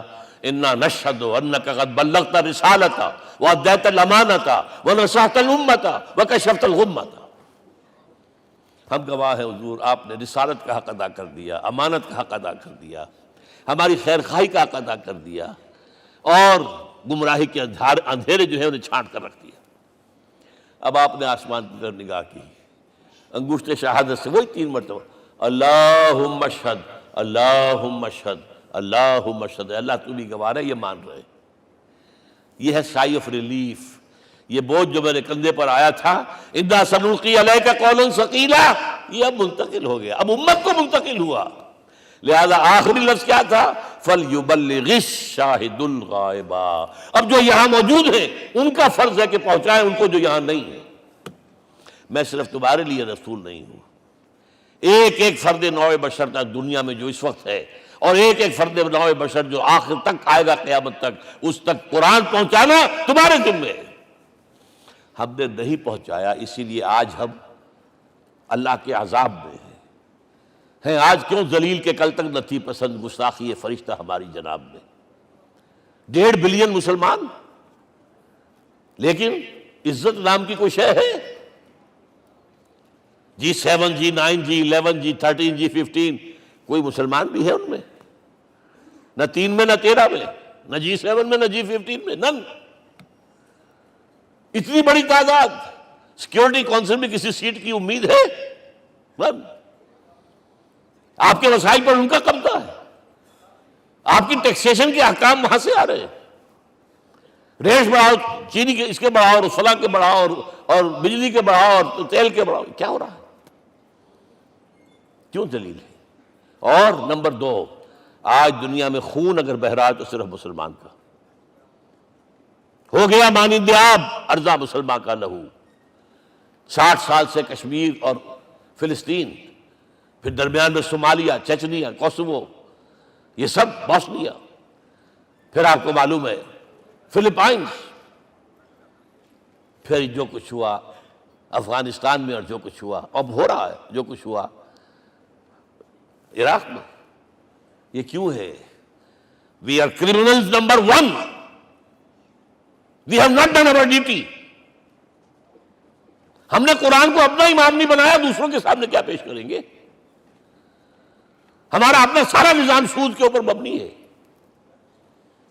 بہرحال پہلا فرض یہ ہے، اب اس کو پہنچاؤ، اور یہاں تک فرمایا بلغوا عنی ولو آیۃ، پہنچاؤ میری جانب سے چاہے ایک ہی آیت، preach on my behalf۔ یہ کام جو ہے، جو کہا گیا تھا، واقعہ یہ کہ میں 50 برس سے کر رہا ہوں، یہ آج کی بات نہیں ہے۔ تکمیل اور تدوین فن میں جو بھی حفیظ کا حصہ ہے، نصف صدی کا قصہ ہے، 2-4 برس کی بات نہیں۔ میں میڈیکل کالج کے زمانے سے درس قرآن دے رہا ہوں، جب یہ طلبہ کے اجتماعات کے درمیان درس قرآن ہوتا تھا، جماعت اسلامی کا رکن تھا تو درس قرآن ہوتا تھا، اور اس کے بعد سے میری زندگی کا بیشتر وقت اس میں لگا، بیشتر اور بہتر۔ یہ حضور کا حکم ہے، پہنچاؤ میری جانب سے چاہے ایک ہی آیت پہنچاؤ۔ اچھا، نمبر 2، اب حکم دیا گیا، اس کی مثال میں دے رہا ہوں آپ کے سامنے۔ جب ایران کے ساتھ جنگ شروع ہوئی ہے تو سپہ سالار افواج ایران رستم نے وفد بلایا ایک، اے عربو، تم پہلے بھی ہم پر حملے کیا کرتے تھے، لیکن پہلے لوٹ مار کر کے واپس چلے جاتے تھے۔ یہ جان لیجئے، یہ ہسٹری کا ایک موقع ہے خاص،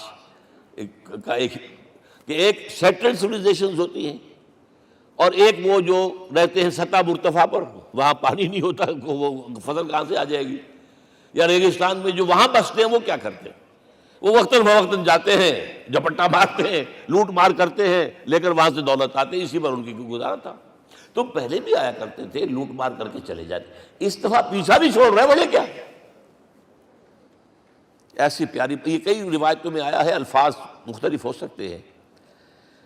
جو مسلمان وفد کا سربراہ تھا اس کا جواب سنیے، انا قد ارسلنا، دیکھو رستم، پہلے ہم خود آتے تھے، اب ہمیں بھیجا گیا ہے۔ اللہ نے بھیجا محمد کو، محمد نے بھیجا ہمیں صلی اللہ علیہ وسلم۔ کس لیے؟ لنخرج الناس من ظلمات الجہالۃ الی نور الایمان ومن جور الملوک الی عدل الاسلام۔ اس لیے بھیجا گیا ہمیں کہ نوع انسانی کو شرک اور کفر کی جہالتوں سے نکال کر ایمان کی روشنی میں لائیں، اور بادشاہوں کے ظلم و ستم کے پنجے سے نجات دلا کر عدل اسلام. دیکھو ہمارا خلیفہ چٹائی پر بیٹھتا ہے عمر رضی اللہ تعالیٰ عنہ، اس کے تو کوئی خدم و حشم نہیں ہے، کوئی باڈی گارڈ نہیں ہے. ایک آیا تھا سفیر ایران کا، مدینے میں آ کر گھوما پھرا، کوئی محل نظر نہیں آیا اسے. پوچھتا ہے مسلمانوں سے اینا ملککم، بھائی تمہارا بادشاہ کہاں ہوتا ہے؟ جواب ملا لیس لنا ملکن بل لنا امیر، ہمارا کوئی بادشاہ نہیں، ہمارا امیر ہے. کہاں ہے بھائی؟ ہمارے بیت المال کے کچھ اونٹ گم ہو گئے تھے کہ بھائی ملے نہیں، ہمارا خلیفہ تلاش کرنے گیا. اب اس نے کسی کو لیا ہوگا، آئیڈینٹیفائی کر سکے، ڈھونڈ کر جا کر ایک جگہ دیکھا، دھوپ تیز ہو گئی تھی، حضرت عمر تھک گئے تھے، لہذا ایک درخت کے سائے میں اپنے کوڑے کا تکیہ بنا کر لیٹے ہوئے استراحت فرما رہے. کوئی خادم نہیں، کوئی خدم و حشم نہیں، کوئی باڈی گارڈ نہیں. اس وقت وہ کھڑے ہو کر کہتا ہے عمر تم عدل کرتے ہو، تمہیں کوئی خوف نہیں ہے. ہمارے بادشاہ ظلم کرتے ہیں، لوگوں کا خون پیتے ہیں، انہیں ہر وقت ڈر رہتا ہے، انہیں اونچی اونچی فصیلیں چاہیے، انہیں باڈی گارڈ چاہیے، انہیں حفاظتی دستے چاہیے. یہ مثال پیش کی ہے نا، یہ کوئی فیری ٹیلز تو نہیں ہے، یہ تو آج کی تاریخ ہے، 1400 برس پرانی تاریخ ہے بھائی، کوئی پرانی نہیں ہے، کوئی 10,000 سال پرانی بات نہیں ہے. اور وہی عمر ہے، انہیں بلایا گیا ہے بیت المقدس. وہاں جو مسلمانوں کا محاصرہ تھا وہ طول کھینچ گیا، فصیل بہت اونچی مضبوط، اور اندر ہر طرح کا رسد بھی موجود ہے، راشن بھی ہے، پانی بھی ہے. عیسائیوں کا قبضہ تھا. عیسائی پادری آئے فصیل پر، مسلمانوں تم اگر قیامت تک بھی یہاں پڑے رہے محاصرہ کر کے، یہ کبھی فتح نہیں ہوگا شہر. ہاں یہ فتح ہونا ہے، ہماری کتابوں میں ہے، لیکن ایک درویش بادشاہ کے ہاتھوں فتح ہوگا. تمہارے اندر ہمیں وہ درویشی نظر نہیں آ رہی.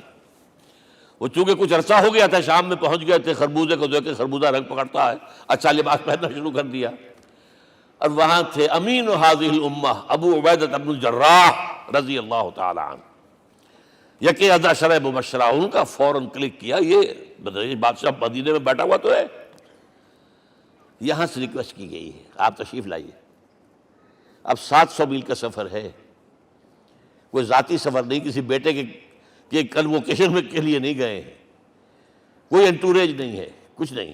ایک اونٹ، ایک خادم، اور اسی اونٹ پر راستے کا راشن، لہذا ایک آدمی بیٹھ سکتا ہے. اب ایک منزل خلیفہ اوپر تشریف فرما ہے اور خادم مہار پکڑ کر آگے چل رہا. اگلی منزل خادم اوپر بیٹھا ہے اور خلیفہ مہار پکڑ کے آگے چل رہا ہے.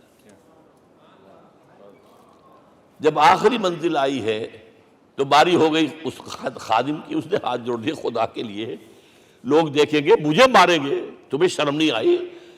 خلیفۃ المسلمین جو ہے وہ آگے آگے تمہارے چل رہے تھے، تم وہ براجمان تھے.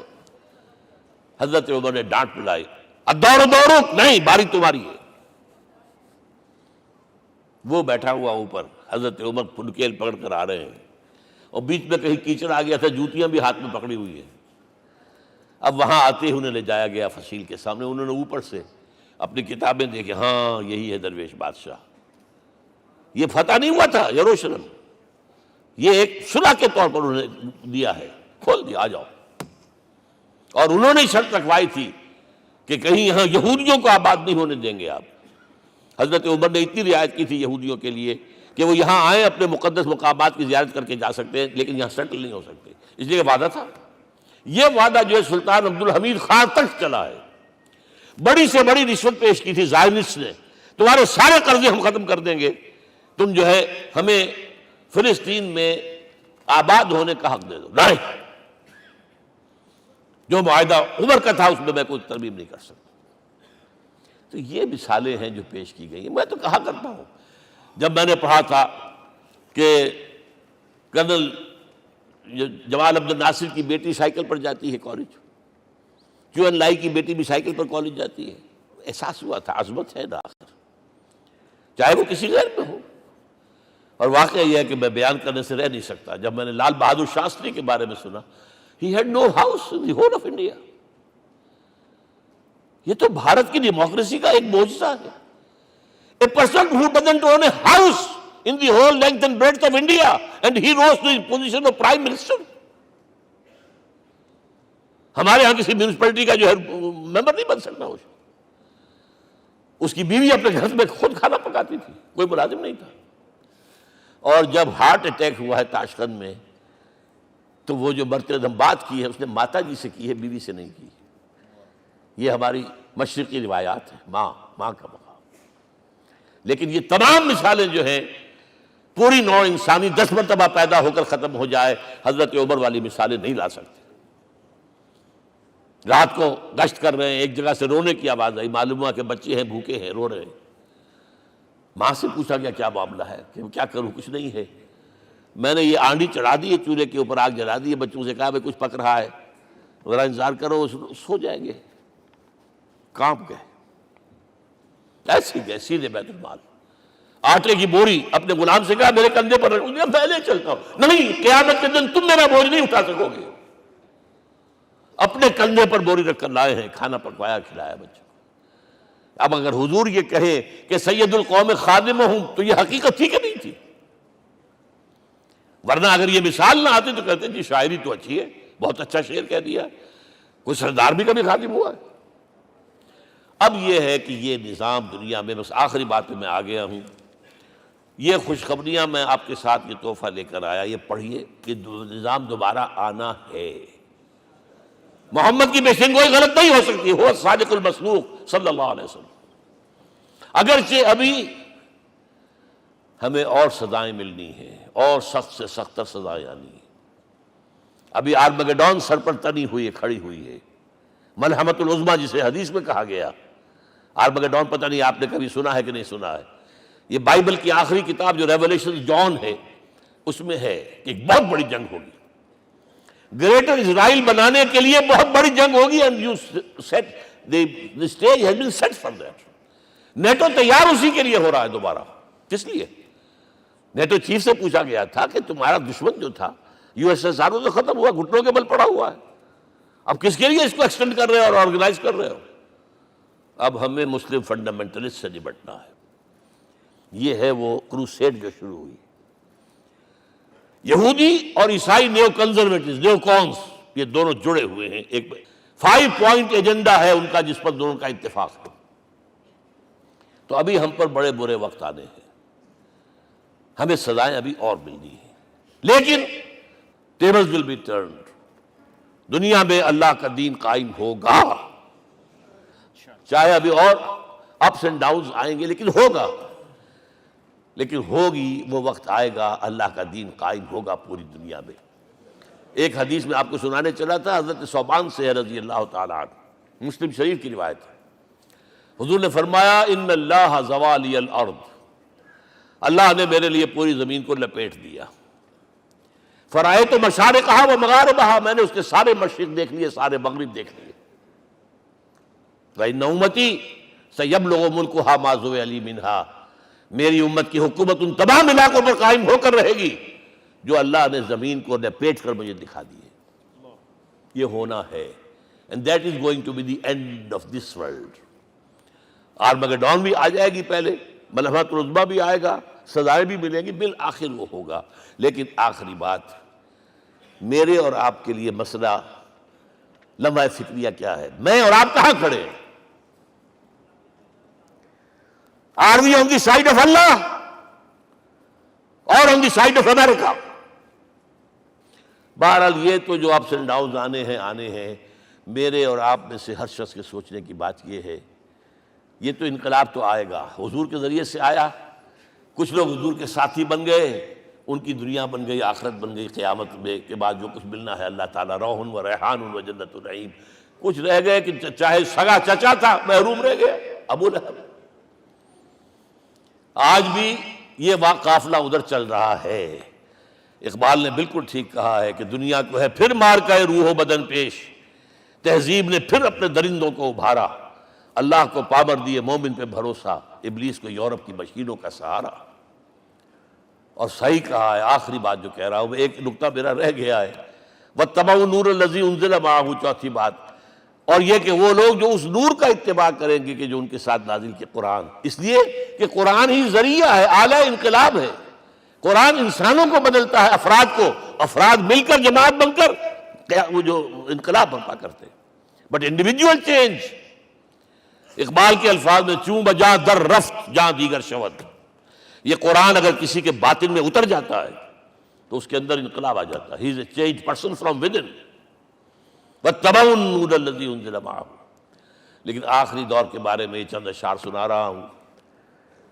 شب گریزاں ہوگی آخر جلوہ خورشید سے، یہ چمن معمور ہوگا نغمہ توحید سے، ہو کر رہے گا.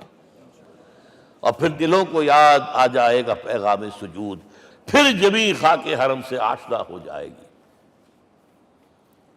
اور آنکھ جو کچھ دیکھتی ہے لب پہ آ سکتا نہیں. میں وہ حیرت ہوں کہ دنیا کیا سے کیا ہو جائے. آب روان کبیر تیرے کنارے کوئی دیکھ رہا ہے کسی اور زمانے کے خواب. وہ زمانہ آنا ہے، لیکن دیکھنا یہ ہے کہ میرا اور آپ کا اس میں کتنا حصہ ہے. اقول قولی ھذا واستغفر اللہ لی ولکم ولسائر المسلمین والمسلمات.